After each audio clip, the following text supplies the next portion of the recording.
So let's give him a warm welcome.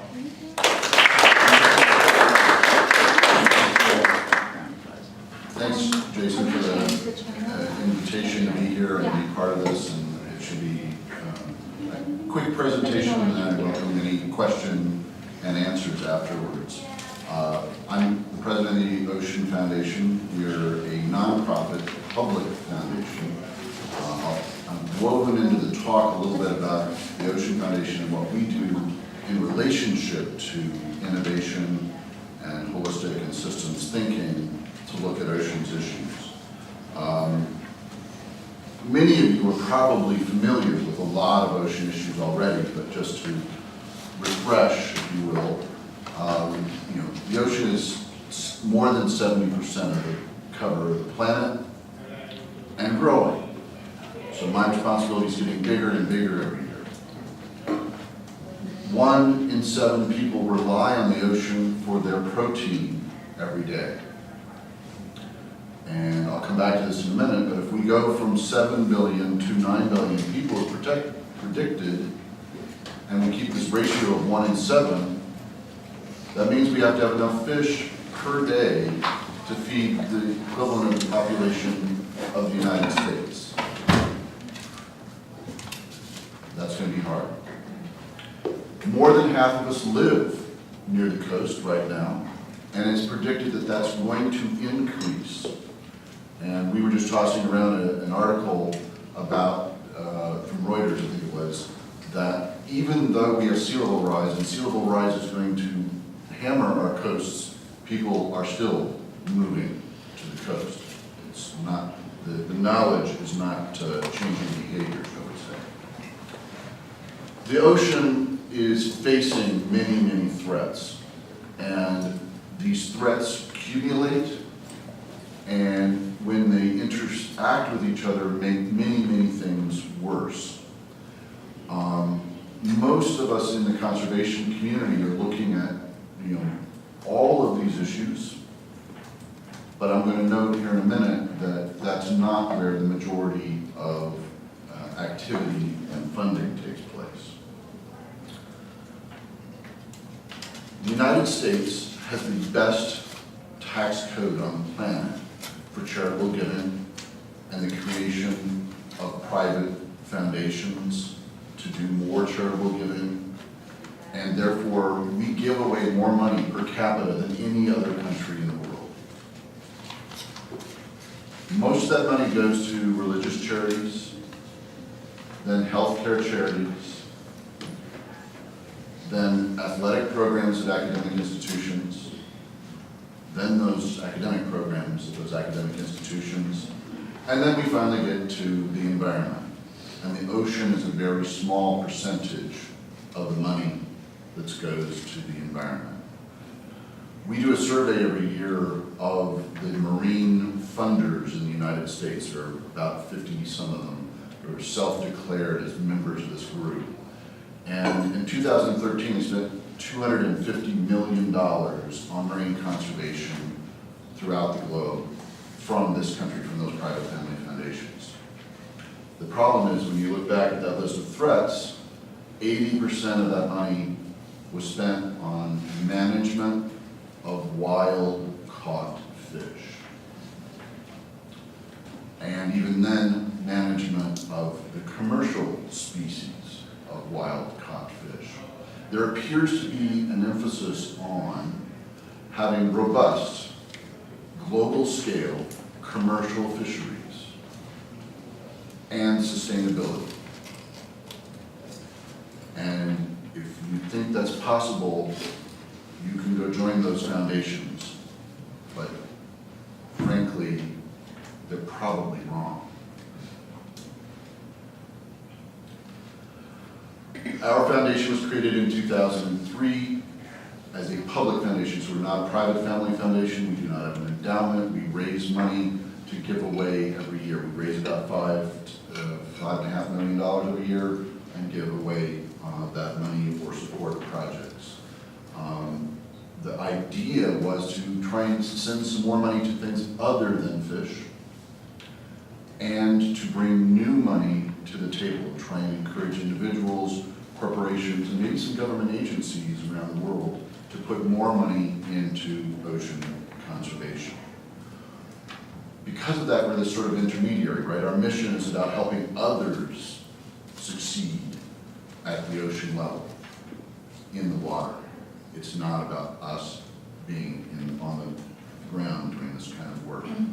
And so a big piece of this has to do with, what we're doing externally to the general public and what we're doing to the ocean conservation community. And when I say we're doing, our donors are helping, governments are participating, et cetera, et cetera. And it's recognizing in part that, what we can do something about is how we all act towards the ocean, right? We're not managing fish, even though we call it fisheries management. We're not managing coral reefs. We're managing human behavior. We're figuring out the different fines and other sort of incentives, economic incentives that get at behavioral change. And we try and find the best ways to do that the public understands, and then we try and build the capacity of the nonprofit community through grants, training, strategic planning to do an even better job. We divide this into 4 categories, and again, I'll note that the second category, species of concern, is where most of the money in marine conservation goes. Commercial fish species. Even when money is spent on habitats, it's usually related to commercial fish species and not related to something that's not in that category. We've tried to distinguish ourselves by working a lot on this capacity building. How can we make organizations who work on conservation more effective, stronger, and capable of doing their work? And then to back them up, can we increase the number of people who understand oceans issues and are at least knowledgeable, ocean literate, so that they are backing those organizations, they provide support and cover politically when those organizations take stands, there are publics out there who are ready to back them up. We try and deal with a lot more issues than just fisheries management, right? Right now, we have the International Seabed Authority based in Jamaica. We have the Extended Continental Shelf Authority, also based in the Caribbean, looking at issues around permits for sovereign control, right? This is not the exclusive economic interest zone of 200 miles. This is declaring extended continental shelf sovereign authority and can be up to 350 miles around all the countries. And this was designed for seabed mining and was part of the Law of the Sea Treaty. So we've already decided that we're going to go mining in the ocean. The question is, how are we going to do it? Are we going to figure out a way to do it that is more benign, more sustainable? Aquaculture I'll come back to in a minute. Ocean acidification is something we've been spending a lot of time on. This is a really interesting issue, again, where the carbon emissions from our automobiles, public utilities, factories, a third of it ends up being sequestered in the ocean. We thought that was a really great thing for a long time, but now we know that much of it that doesn't get taken up by plants becomes dissolved carbon in the ocean, and it's actually changing molecular structures and changing the pH of the ocean itself. And there are a lot of animals who build shells, coral, oysters, lobsters, shrimp, krill, and even the smallest critters, the pteropods that are the base of the food chain, who rely on the ocean's pH, and that's changing. But here's one of these things where it's really hard to talk about these issues, right? You go to a marine funder who's interested in fisheries, and talk about ocean acidification, and say, oh, we don't do climate change. and you go to a climate change and energy funder or organization and talk about ocean acidification, say, well, we don't do ocean stuff. And so learning to think more holistically, learning to think about how these things interact becomes a big part of our collective job. We're spending some time on blue carbon, which I'll come back to. We have 3 projects now working on ocean noise pollution. Whether it's active sonar by the Navy or seismic exploration by oil companies where you have acute noise or the chronic noise of shipping going on and on and on, we have sonified the ocean to a tremendous extent since the Second World War and the advance of shipping. But ships are the most efficient way to move goods around the planet. The lowest carbon footprint by pound. How do we rationalize those 2 things? We want to think about the systems. We want to think about the parts and how they relate to each other. If we think about the fact that very little of the ocean is actually protected, how do those protected areas and the unprotected areas all interact? I don't know that this is terribly clear from the back of the room, but we're working with the United Nations on a World Ocean Assessment right now. And part of that is to do it in a way that thinks about systems. And if you look at the Danella Meadows reading that we posted, Peter Singay's reading, et cetera, you'll see a lot of these systems diagrams.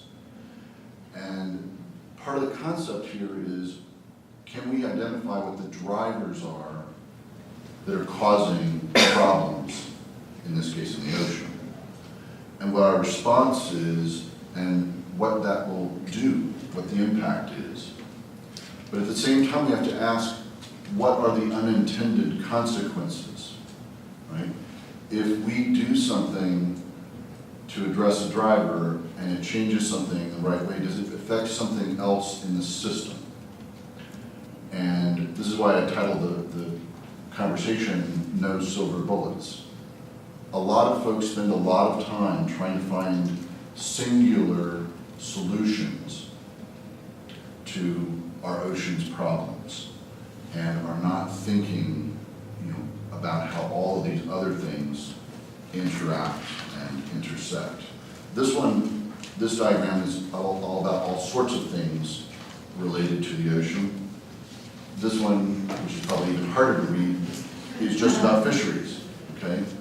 And it's thinking about, okay, what are the legal and policy pieces? What are the market pieces? What are the consumer campaigns? What are the communications? You've got the Monterey Bay Aquarium here with its seafood choices card, convincing folks to make the right choices in seafood. You've got litigators suing the federal government to put in a fisheries management plan. You've got other folks suing the government for endangered species. All of these puzzle pieces all interrelate, right? And if we don't think about how they interrelate, if we only think that the seafood card is all we need to do, we're making a mistake. If we think that litigation is the only way to go, we're making a mistake. If we think that economic incentives are the only way to go, we're making a mistake. I believe in all of the above. When you're doing those multiple choice exams, I like to say, okay, let's do all of those things and do them well and figure out how to make them work together. So I even want to think about things that are beyond marine conservation, right? Human rights. We don't really think about that if you're in ocean conservation. But we know now, not when I did that diagram that I just showed you 7 years ago, we know now that many of the crews on long-distance fishing fleets are from the Philippines and other places around the world, and they aren't on those boats voluntarily. And they are kept on those boats. They're not paid. They're not allowed to go home. And if they cause any trouble, they're thrown overboard. What does that do to the cost of fish? It makes the cost of fish artificially lower than it should be because those companies are not paying real wages or benefits or home leave. Right? So one of our overfishing problems is because it's cheap to go fishing. How do we fix that as a part of the way we get at curbing fishing? I was just recently at the Foreign Service Institute, and we had an entire day-long discussion about ocean acidification. We were talking to all the desk officers for all the regions around the world and many Foreign Service officers who were at the Institute for training. They came because they wanted to know what ocean acidification was going to do to the ocean, but how does that relate to what they do in this Department of State, in American foreign relations? If ocean acidification takes out pteropods at the very bottom of the food chain, and the food chain begins to collapse, and even the commercial species who rely on those food sources collapse, we have a food security problem on our hands, which means we have a migration problem on our hands, which means we have disturbance in different places around the planet on our hands. We know in Somalia that the Somali pirates who were attacking ships going past their coast were all fishermen. They lost their livelihoods, they lost their ability to go fishing because the fish off their coast had been vacuumed up by international large-scale fishing fleets. And so they took back the water. For a while there was a joke going around that we should name that the most successful marine protected area in the history of mankind. Unfortunately, through their kidnappings and various other things, they made a lot of money and they all went and bought bigger and faster fishing vessels, and so they're out there fishing again. We're also spending a lot of time thinking about underwater cultural heritage and whether sunken ships from World War II are leaking and causing harm to the environment, whether their weapons are leaking and causing harm to the environment. If half of us all live near the coast, and many of us, 80% of our vacations are focused on the beach or on coral reefs, we have to think about how do we do travel and tourism sustainably. Peak fish. You've heard of peak oil? Peak fish happened already. In the late 1980s, we caught the most fish we'd ever caught out of the ocean, and we cannot catch any more. We have kept it fairly level in terms of tons of catch per year by fishing down the food chain, spending more money to go farther into longer places away to go fishing. We're not getting more fish out of the ocean. Let me take that back. If we had the political will to stop fishing for a while and allow biomass to recover, and then did a better job at managing our fishing, we might get more fish out of the ocean. But did you know that there are only 3 countries in the entire world who prohibit overfishing and are trying to do something about that? The United States, Iceland, and New Zealand. And we're doing, in the United States, a pretty good job of understanding what that means and how to enforce it. And so there's a huge political backlash. And so when the Magnuson-Stevens Fisheries Management Act is reauthorized next, there's going to be a very, very big fight in which folks want to roll back the rules on overfishing. And they're well funded and they're well supported. And there's this whole myth about the family fishing business in New England to be protected. And so there's a lot of momentum.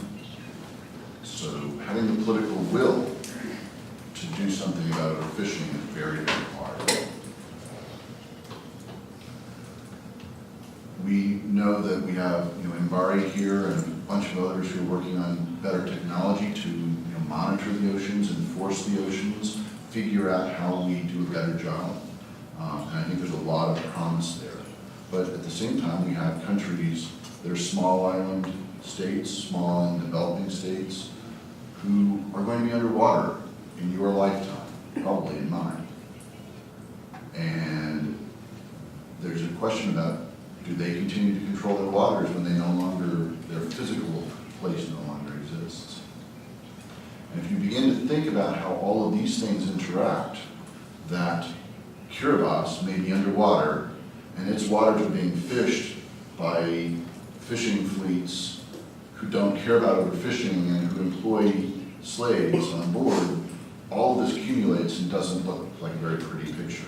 And so we have to think about how we attack it. So let me give you an example, that we're working on, which is seabed mining. Okay? All of us have our laptops, our cell phones, et cetera, and all of them have manganese and all sorts of other metals in them that make the phone vibrate and do all sorts of other great things that you can't live without. And we've been mining our planet for hundreds of years, but we haven't been mining the seafloor. We have choices to make regarding where we're going to do more mining. As I said earlier, the choice of whether we're going to do mining in the ocean is past us. The wisdom of those who negotiated the UN Convention on the Law of the Sea was that we are going to go mining in the ocean. So the question is seabed mining better for the planet than terrestrial mining? Can we learn lessons from terrestrial mining about how to do seabed mining better? What are the technologies to ensure prevention of as much harm as possible? And can we figure out, do we have the political will even, to balance those equities? And if we can do it now, before it gets started, isn't that the right time to do it, right? The very, very first permits are being issued now. The very, very first Extended Continental Shelf Authority to do this mining is being done now. This is a topic that we're going to see more and more about in the coming years and decades. Offshore energy, okay? If you put wind turbines in the water, they vibrate, they make noise. If you anchor them, you put them on pedestals, you're destroying seafloor. You have interruption of shipping lanes and all sorts of other things. But if we're thinking holistically, should we sacrifice a place to produce wind energy because climate change is the biggest threat to the ocean? So we're saving the ocean as a whole by sacrificing a small place. We at least have to ask whether that's a good idea or not. And the same thing with underwater current generators, tidal wave generators, et cetera, et cetera, et cetera. Right? There's a lot of renewable energy. And the other interesting piece there is if we generate renewable energy in the middle of our country where we have plenty of room and plenty of sun in Texas and plenty of wind in the north, and we transmit it over high power lines to the coast where the people live, every mile we transmit it, we lose part of the power. Whereas if we generate power at the coast where the people live, we can be more efficient with the power we generate and the use. Now, obviously, this is a piece of a solution, right? We need energy efficiency, we need to eliminate fossil fuel use, et cetera, et cetera, et cetera. But we need to at least have this conversation. So, I mentioned peak fish. Well, if we can't get any more fish out of the ocean, and we're going from 7 billion to 9 billion people, and we need the equivalent of the US population to be fed when we get to 9 billion, then aquaculture is an answer for that type of protein. Aquaculture already is more than 50% of all fish production on our planet right now. It is growing at the rate of 6% a year, but that's not fast enough. To keep up with population growth, the UN FAO says that it needs to grow at 10% a year. Now we know that, if we look at the salmon farms in British Columbia, the shrimp farms in Vietnam and other parts of Asia and Latin America, and the salmon farms in Chile, they are horrible for the environment. Pollution, nutrient loading, antibiotics introduced to the system, fish escapes, the fish escapes interbreeding with native populations, disease transfers, et cetera, et cetera, et cetera. So how, if we need aquaculture and we need aquaculture to grow, how do we stop doing bad aquaculture and figure out how to do good aquaculture, sustainable aquaculture that is better for the planet? So we've been spending a lot of time looking at ancient aquaculture systems practiced in China, Egypt for 4,000 or 5,000 years. Sounds like those might be sustainable. We're also looking at some of the ultra-modern aquaculture systems that are closed systems inside factories where the fish are grown in tanks. There's already a shrimp farm in Las Vegas. It's a warehouse, and there are tanks upon tanks in that warehouse, and they're producing enough shrimp to supply all of the buffets and all the hotels in Las Vegas, and sending some shrimp to Los Angeles. And because it's all closed, even though it's in the desert, they lose less than 3% of their water every year because it's all recycled within the system. They're using renewable energy. They are not using any antibiotics or other inputs.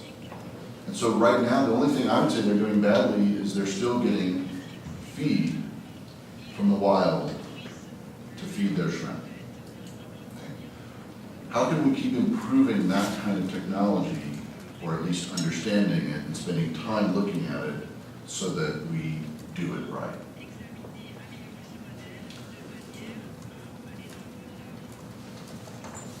So if I think about these systems analysis, holistic thinking, challenging some of our ideas about, aquaculture bad, doing infrastructure in the ocean is bad, doing mining in the ocean is bad, and ask different questions about what's sustainable, what's the right direction to go, and layer that on all those multiple threats, how do we reduce the total threat load to the ocean? How do we make sure that vulnerable systems are as resilient as they can be? And the only way to do that is to not become oversimplistic in our thinking. We have to think about these things as they are, which is complex problems that require complex and innovative solutions. A handful of things that we've been working on just as examples, and there are plenty of others that others have done that I think are important, but we've done a couple of partnerships with green resorts where we've tried to help them design their resorts to protect the natural environment, to protect the culture and the community where those resorts take place. We spent time with them trying to create a design in which part of the revenue stream from the resorts comes to us as a foundation so that we can then turn around and spend it on conservation and natural resource protection. Okay. Layered into that is a concept of traveler's philanthropy. We worked with the Center for Responsible Travel on this and produced a handbook on it, right? If you have traveled, you have, no doubt run into people with their hand out, or little children selling chiclets in Mexico, or other opportunities to, hand somebody something, but does that really help? How do we try and help those who need our help? How do we make sure that our travel and tourism, which hopefully is bringing economic benefit to the places where it exists, are also providing protection for vistas, cultural identity, etc. I was mentioning earlier about ocean acidification and dissolved carbon in the ocean. In 2008, we started planting seagrass meadows, or replanting damaged seagrass meadows, actually, because we had a donor who wanted us to do that. As we did it, we started asking questions about seagrass and started looking for information about how much carbon, since it's a plant, does seagrass take up?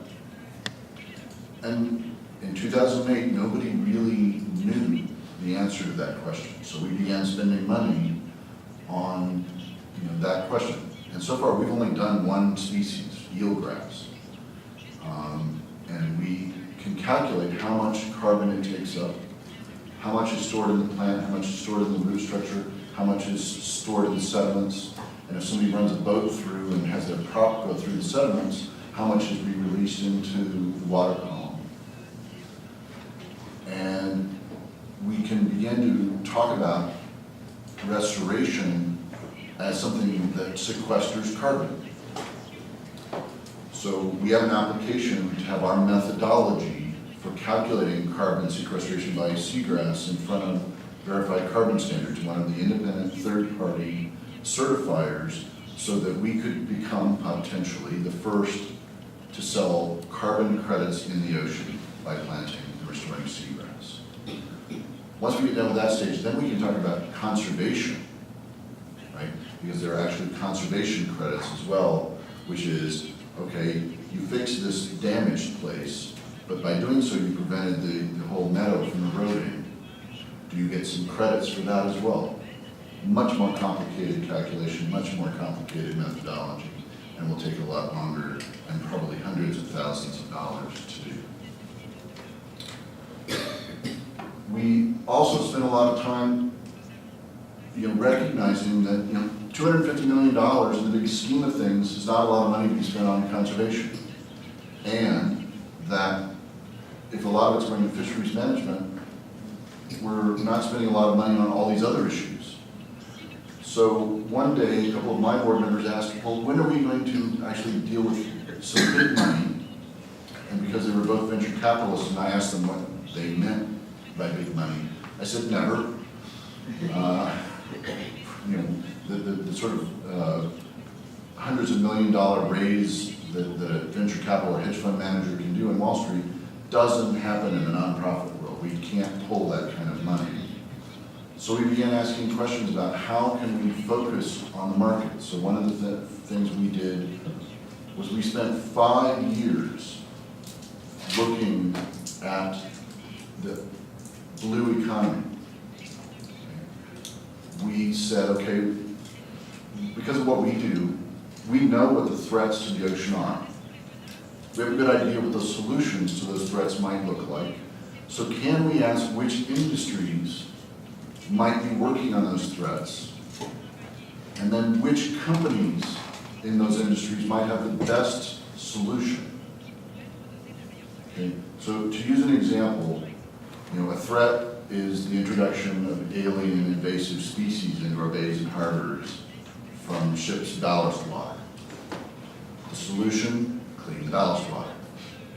The industries who might be working on that would be the chemical treatment industry and the filtration industry. And we eventually found a company in Europe called Alpha Laval that does filtration combined with UV treatment to clean ballast water. We also knew that the International Maritime Organization was putting new laws in place for international shipping regarding the treatment of ballast water. So we're going to make a bet, if you will, that that company will succeed.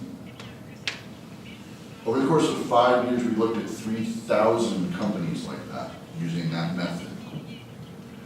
We got it down, those 3,000 companies down to 200 companies. We looked at their performance over the last 5 years. We watched them for 12 months and decided that our hypothesis that these threats to the ocean were significant enough that companies who were doing something to solve them were good investments.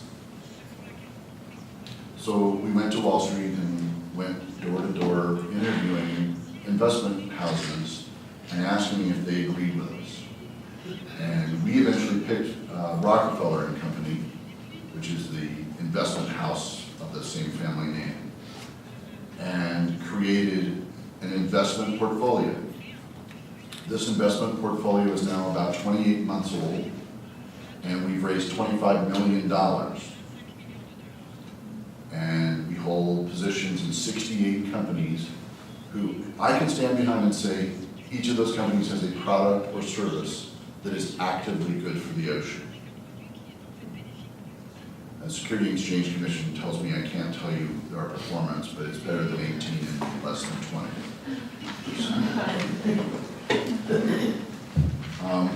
The last piece is also very interesting. There's a tremendous movement in philanthropy and charities in general to ask about effectiveness. When less than 5 years ago, the big test for a nonprofit was how much overhead do you have? If you spent 75% on programs and 25% on overhead, you were golden. If you creeped up to 30%, people started questioning. If you got higher than that, you were a bad nonprofit. So who won out? Those who could afford really good accountants.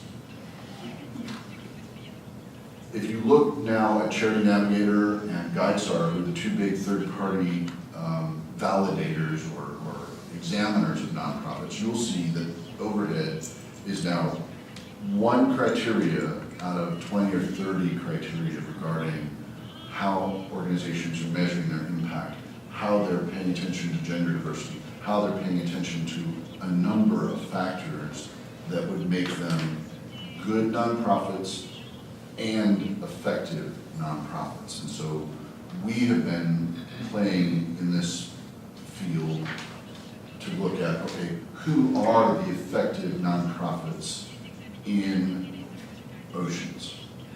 Because we make grants. We want to write grants to people who are effective.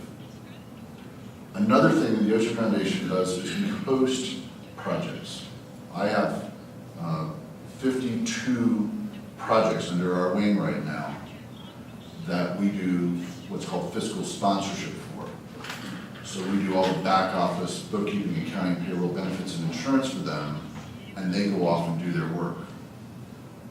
So again, I only want to pick projects who I think are going to be effective to be hosted by us and provide that service.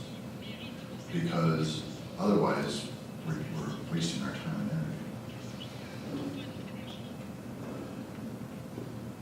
So I'm challenging you all to think about all of these things as a system and think about how the threats interact with economics and slavery and conservation and climate change and choices, and don't fall into the mistake of making simple choices. Don't let anybody convince you that just one way is the right way, and that we have to figure out how to do this well if we're going to do it at all. So let me stop there, and I will happily answer any questions that anybody has.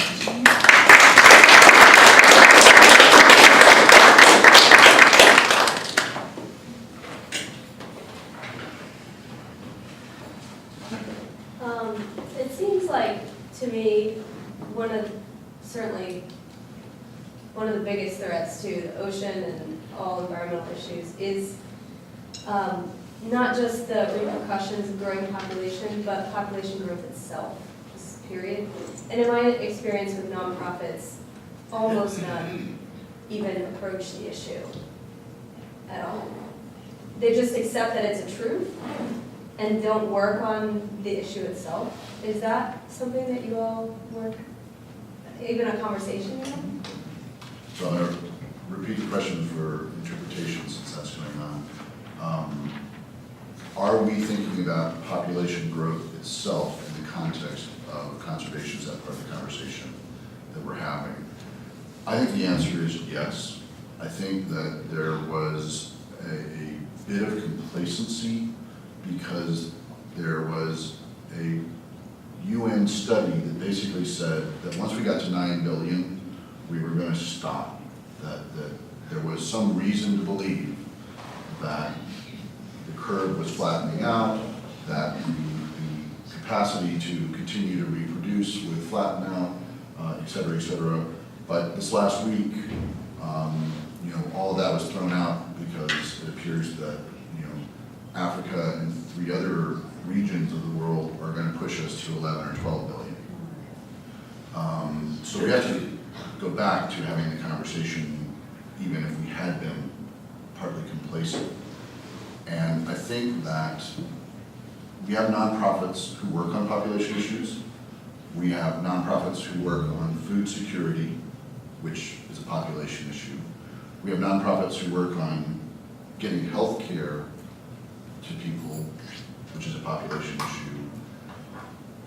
And we have conservation groups who are dealing with the symptoms of population growth.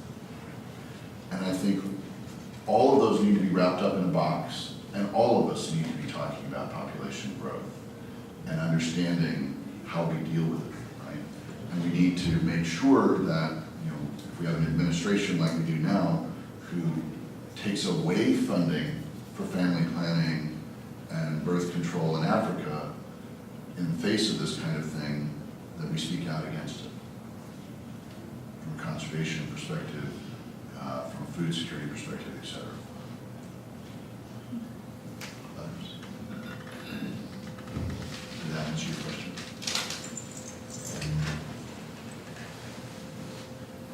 The investment fund with Rockefeller, is that, what's the logic? Is that new money to help, is it kind of IPO money and seed capital, or is it actually trying to kind of demonstrate that they're profitable kind of ocean industries and try to get more money? Just kind of what's the, just financially, what's the kind of the impetus in that?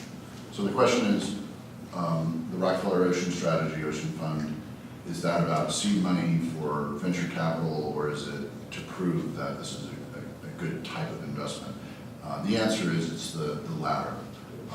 When we started looking into this, we thought about venture capital. We thought about investing sort of seed capital in startup companies who had good ideas. But it was the middle of the recession. So we began spending time looking at publicly traded companies and screened funds, right? If you think about it, there are a lot of green screened funds out there. But if you really begin to look into them, they're not very diversified. They will often have a lot of renewable energy stocks, particularly wind companies in them, and they're not well balanced. They'll often have a lot of money in a single company and only small amounts of money in others. If you look at some of the water EFTs, they also are not diversified. They don't have anything but water, and they'll often have a lot of money in a single water company and not others.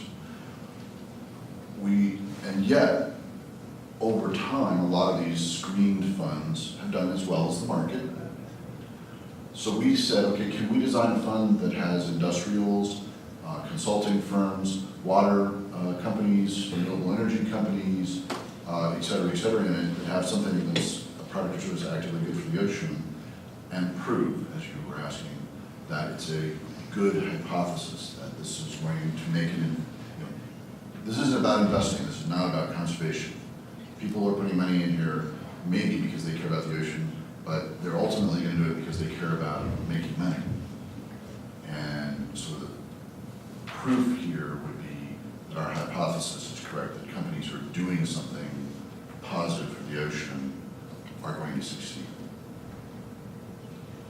Which gets us back to the Center for Blue Economy here and the work that we've been doing on blue economy in Europe and asking the questions, okay, governments, EU's huge investment in blue economy and are beginning conversations about investing in the blue economy in the United States, what are we going to invest in? What's it going to look like? And is it companies who are providing economic benefit, creating jobs, but are actively doing something positive for the ocean? Wouldn't that be nice? And wouldn't that be the right choice to make?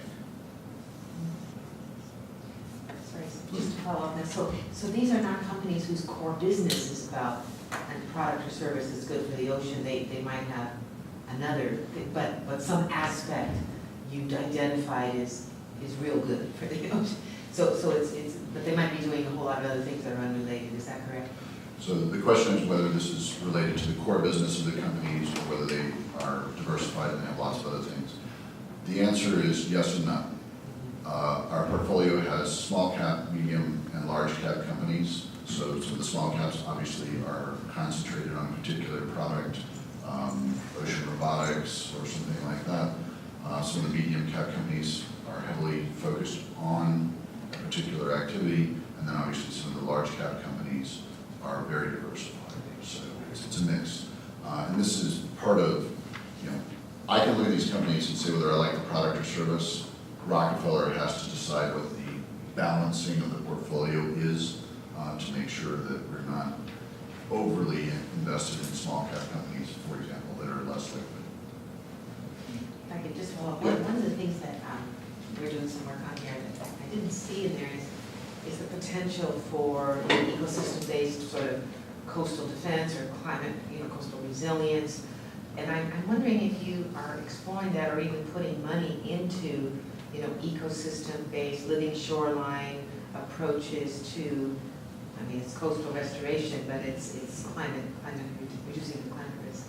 Great question. The question is, are we investing in and paying attention to coastal restoration, coastal defenses that are natural as part of our work? And the answer is yes. We began doing seagrass restoration in order to restore habitat, but also to think about how seagrass swells, storm surge swells by 3-4 feet per mile of seagrass. Restoration of coral reefs do a lot of the same thing. We spent a lot of time partnering with Surfrider Foundation looking at the aftermath of Sandy and the sort of beach projects and examining whether the Army Corps of Engineers projects were good, bad, or indifferent. There's a rush after a disaster like that to rebuild and put everything back the way it was, when you actually have an opportunity to think first. But nobody does that.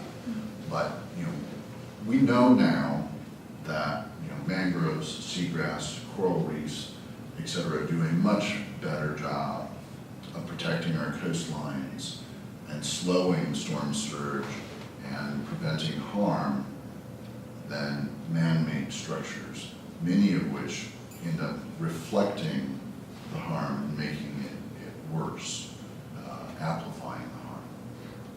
So we're paying a lot of attention to that. We're doing oyster bed restoration in Mobile Bay. We're doing the seagrass restoration. We're doing mangrove restoration in the Caribbean and 2 or 3 other places with that argument in the back of our head all the time. In a philanthropic context. Correct. Or in an investment context? Philanthropic context. I think what you're doing is amazing. And I think you're sort of at the forefront of a lot of new thinking. I think in terms of, we've kind of always looked at things in a reductionist way, and this movement toward a holistic vision I think is so important, and it's complicated and people aren't naturally, they don't naturally think that way. So that's a good trend, and I think that climate change and running into some of these limits is forcing us to have to think about the interconnectedness of everything. So that's fantastic. And we also see what you're at the head of as well here is the change in investment patterns that we're seeing and some of the divestiture movement that's happening. A lot of nonprofits, universities, and so forth are thinking about at least getting off of fossil fuels, and a lot of new funds are starting up. This is fantastic news.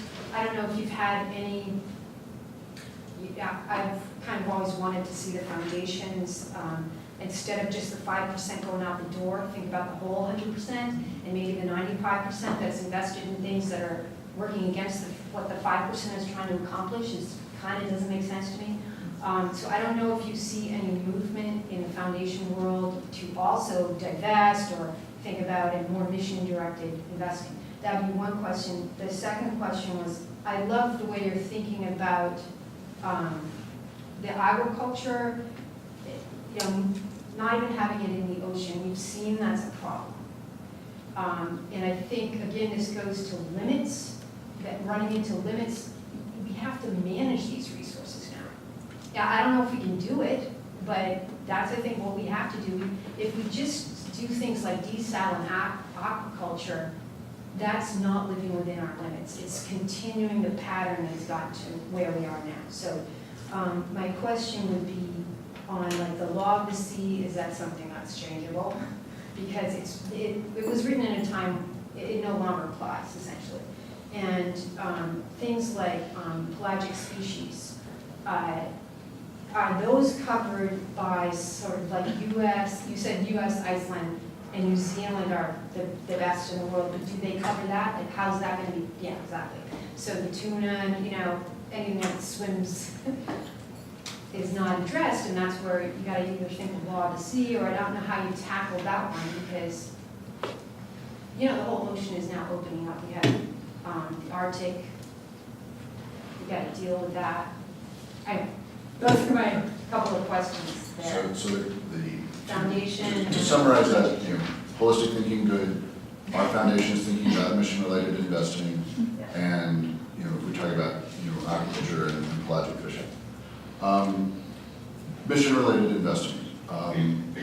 We belong to an organization called Confluence Philanthropy, which encourages foundations to do mission-related investing, program-related investing, and what's called impact investing.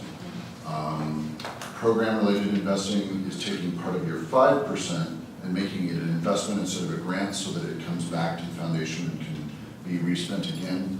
Impact investing is where you hold stock in a bad company and become an active shareholder, going to shareholders meetings and saying, we don't like that.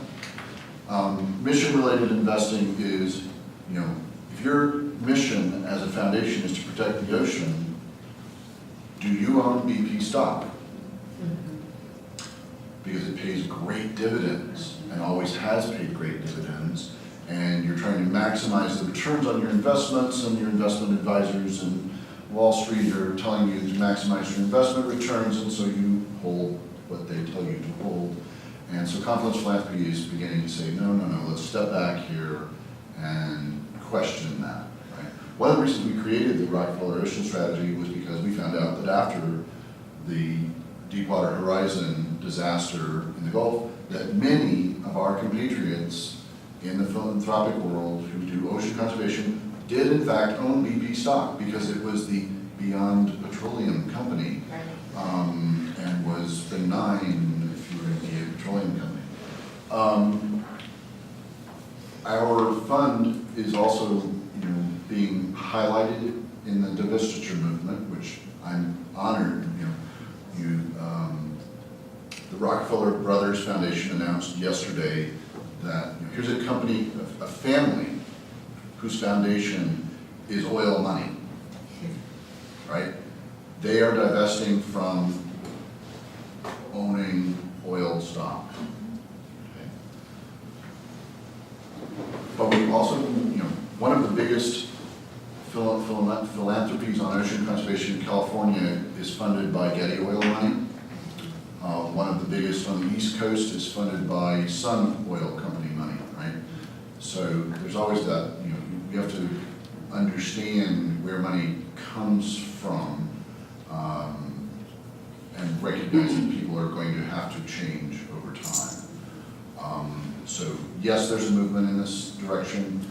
Yes, there's an organization who's fostering it, and alongside of it over here is all the work on divestiture, using the model apartheid in South Africa to convince folks to not hold fossil fuel company stocks, and it appears to be, gaining some momentum.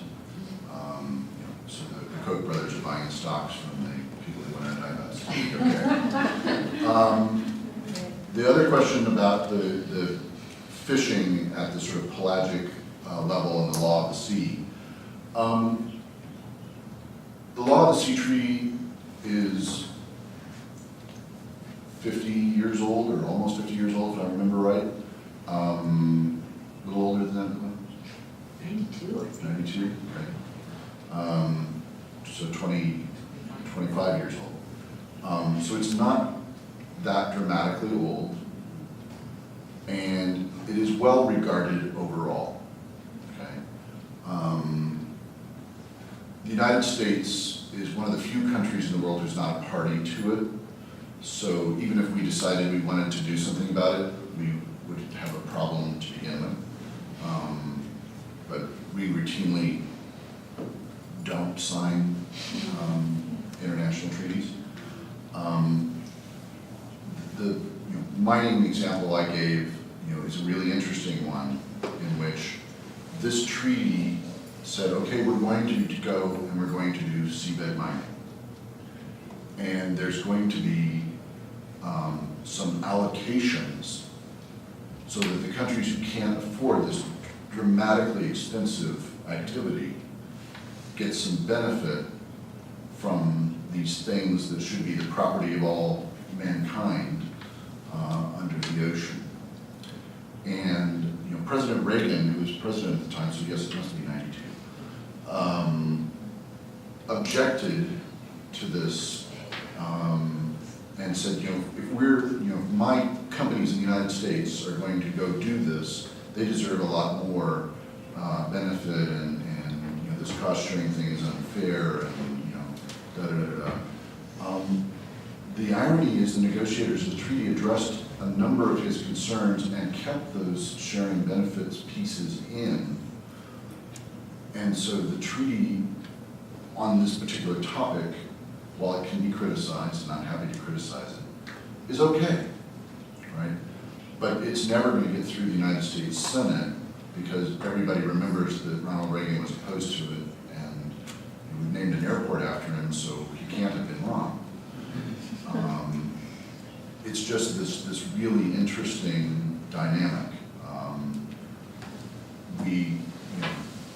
The law of the sea treaty is a typical sort of UN treaty. It has provisions in it that no one necessarily likes. They have to be lowest common denominator, right? They're negotiated at this level. A lot of fisheries, since you were asking about pelagic fisheries, are done at the regional level. Some of those regional agreements are more conducive to solving problems. But they're not completely clear, and there's a tremendous amount of corruption and problems. I mean, we have the president of Kiribati, who's getting awards for creating the biggest marine protected area in the world, selling fishing rights to the Spanish, out the back door. We also have climate change, right? We had a fishing boat catch skipjack tuna in Alaska's waters yesterday, right?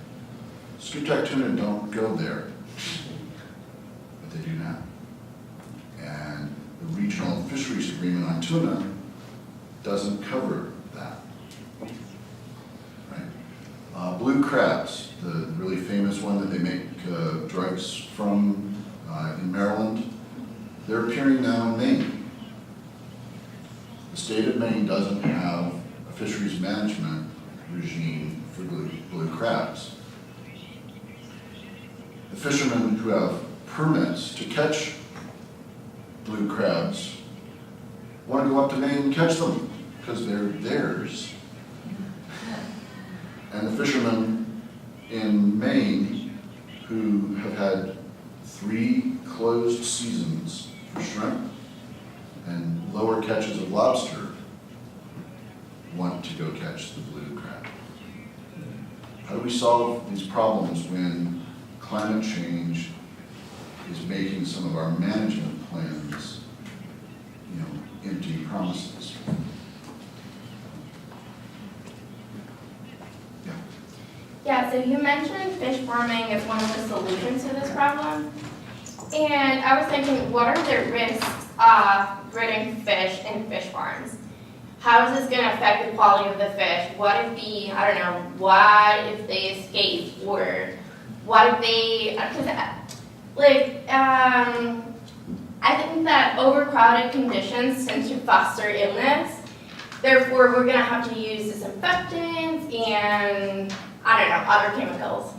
This is going to pollute the water, so what if they escape? How is this going to affect the other ecosystems, like the natural ecosystems? So the question's about aquaculture and the risks involved in aquaculture and... Yeah, but this is a solution, so what are the risks? Yeah. So great question. And this is why, we're looking at sort of these ancient systems where you had, in ancient Egypt and China, you had floodplains next to rivers that you would flood, and you would grow fish and plants together. Very little escape, very seasonal, et cetera, sort of activity.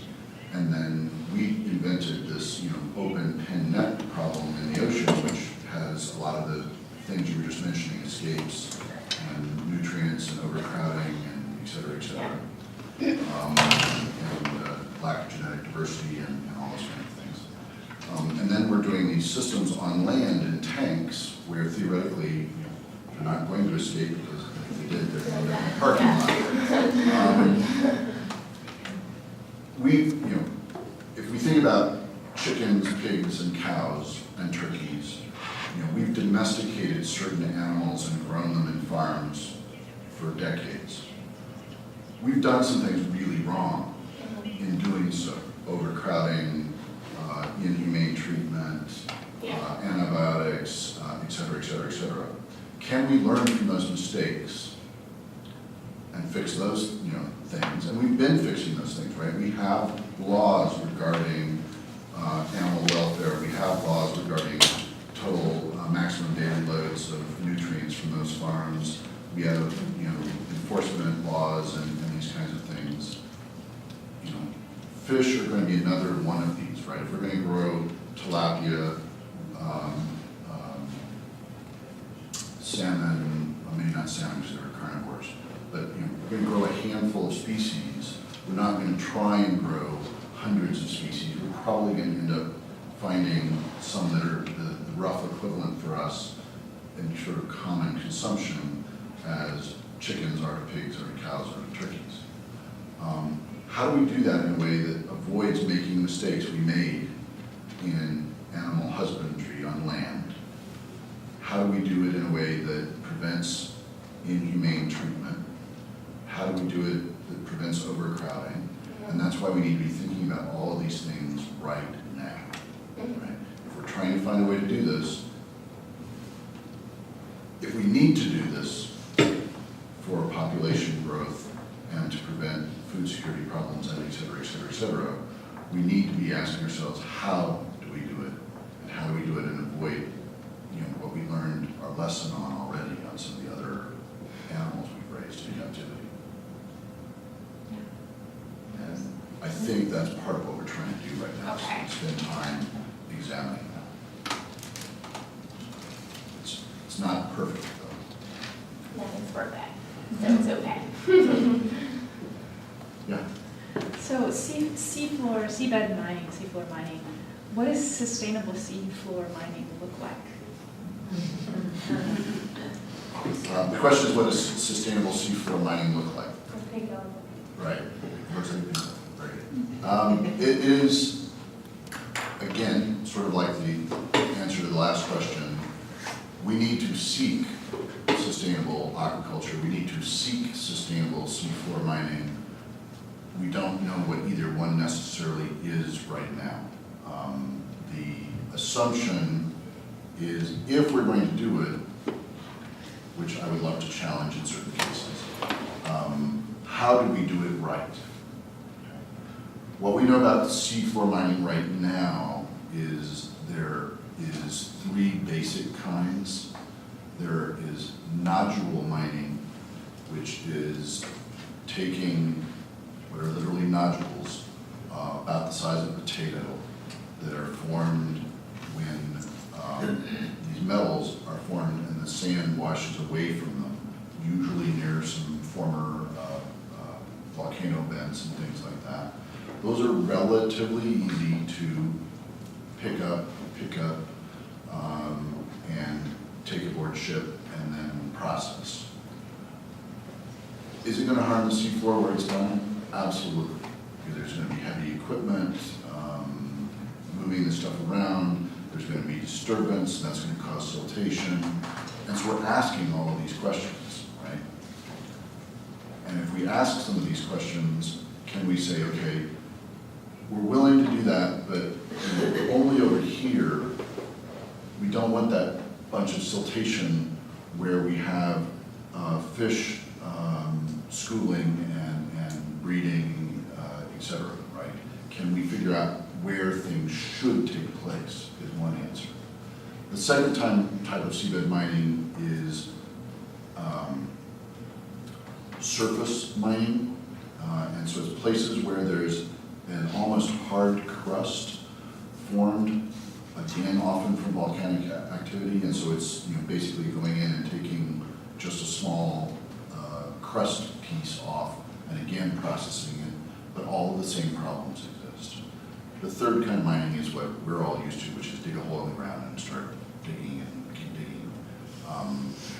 The expense of that third one, everybody seems to believe is so expensive that it's going to be a very, very, very long time before anybody gets around to thinking it's worthwhile to try.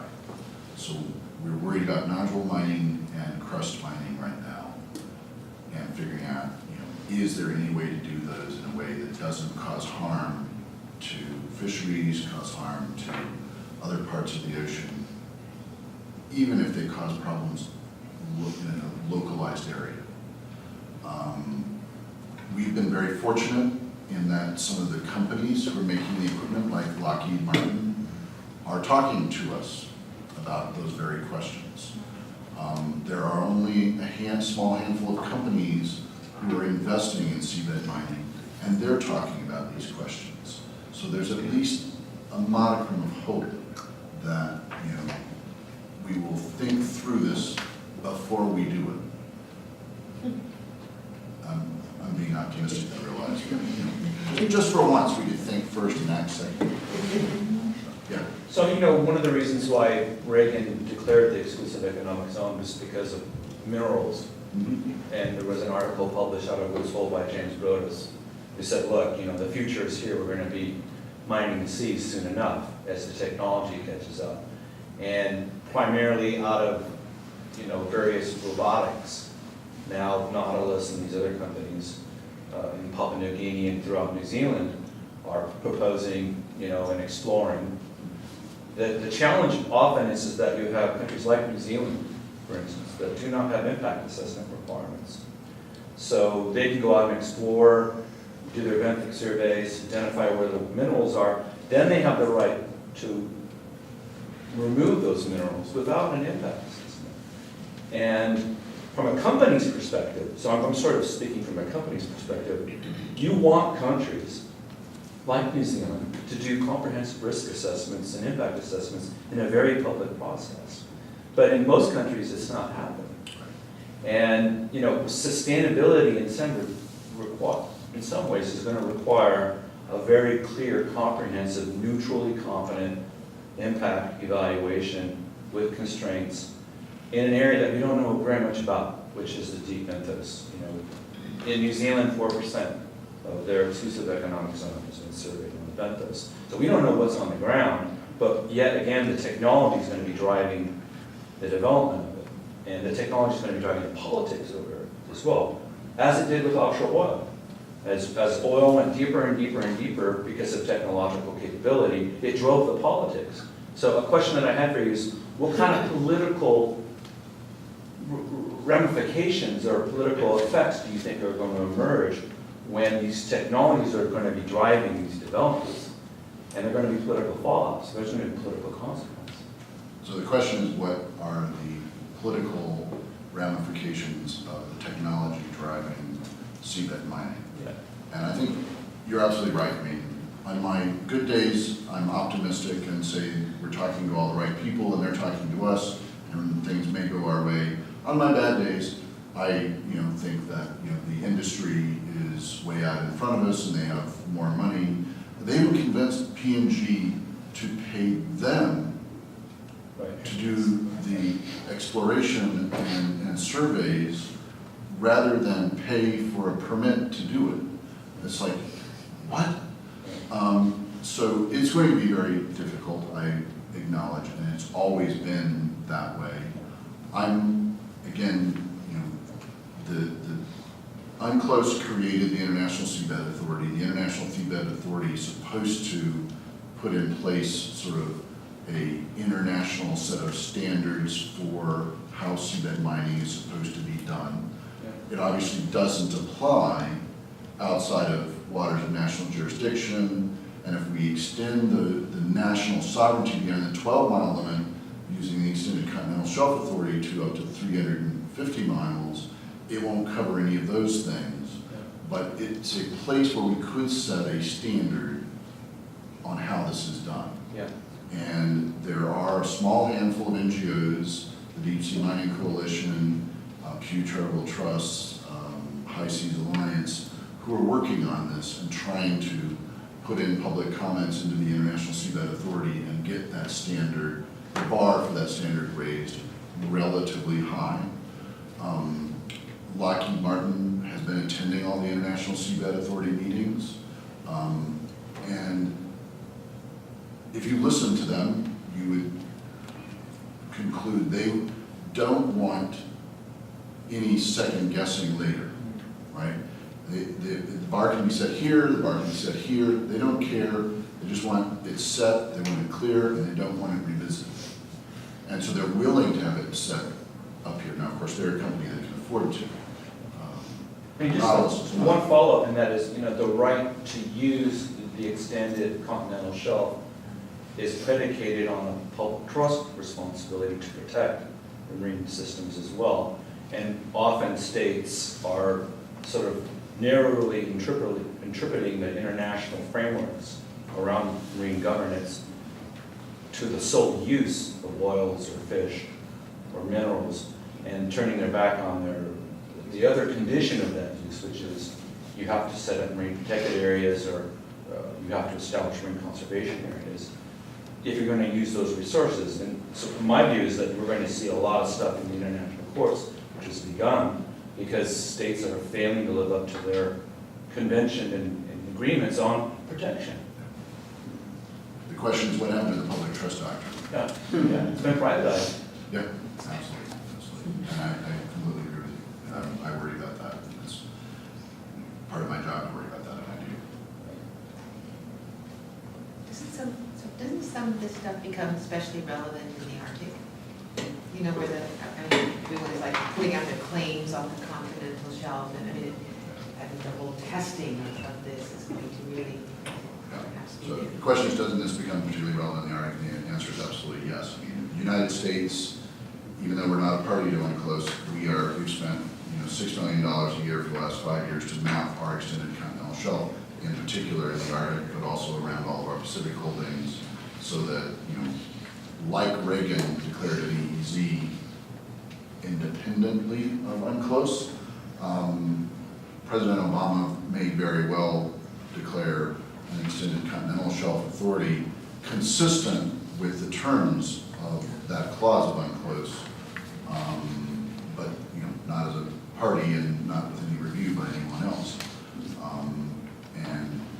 Russia has made some of its own unilateral claims, and so I think we're going to see this played out. The Arctic Council is about to celebrate its 20th anniversary, and the U.S. is about to become chair of the Arctic Council, and so it's going to get very interesting very fast.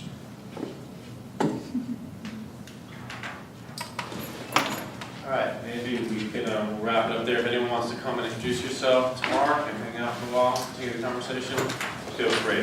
Thanks a lot.